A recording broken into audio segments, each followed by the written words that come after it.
midlife crisis and a quarter life crisis are almost in the same family because it's someone coming to a point in their life where they question everything. Do I have the career that I wanted?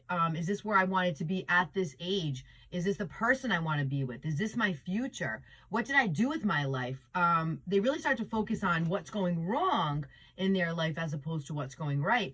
And they sometimes feel like the common denominator is the person they're with. So the person they're with may get blamed for a lot of their unhappiness in their life when in actuality, it's a lot of different things going on that don't necessarily have to do with the partnership. But that's exactly where the focus goes. So you may get blamed for a lot of things that aren't going right in their life. And because they need a life change, they may start with the partner when really they should start with the littler things like, okay, if you're not happy in your job, maybe change that job. If you feel like you are not finding your purpose, go do a little digging into what it is you enjoy in life. Start somewhere else other than your partner. But since the person that they're with is the focus of most of their life, they feel like I need big changes and I need them now. I'm unhappy. I'm in discomfort.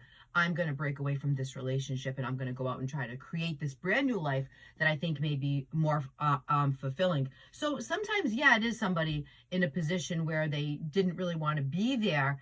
But most times it's a person in a position of questioning their life and reevaluating, wanting to make big changes because of unhappiness and starting with the partner, which usually that is not where the problem lies, but it is the first place a lot of people go. And then the road to recovery is so long from there because a midlife crisis, a quarter life crisis, as with any crisis, it has a beginning and an end. And what they do within that crisis is going to dictate where they end up later and where the partner ends up. How much can they actually put up with?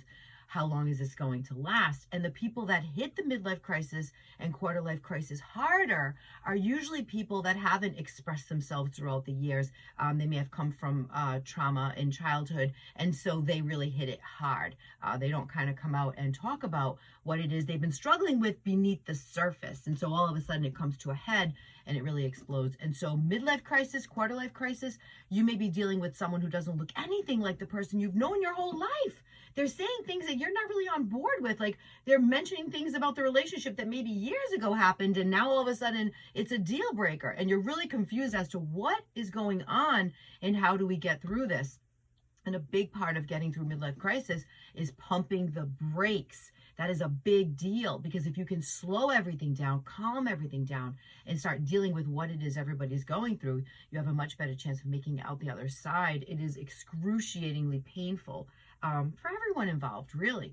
So I work with a lot of people going through midlife crisis, quarter life crisis, trying to get them to stabilize so they can get through it and come out the other side, hopefully, still with the person that they're dealing with, because there's, of course, hope that you can get through this.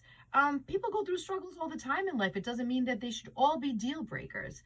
So if you need help with anything like that, I will definitely work with people on that. So it's a tough one.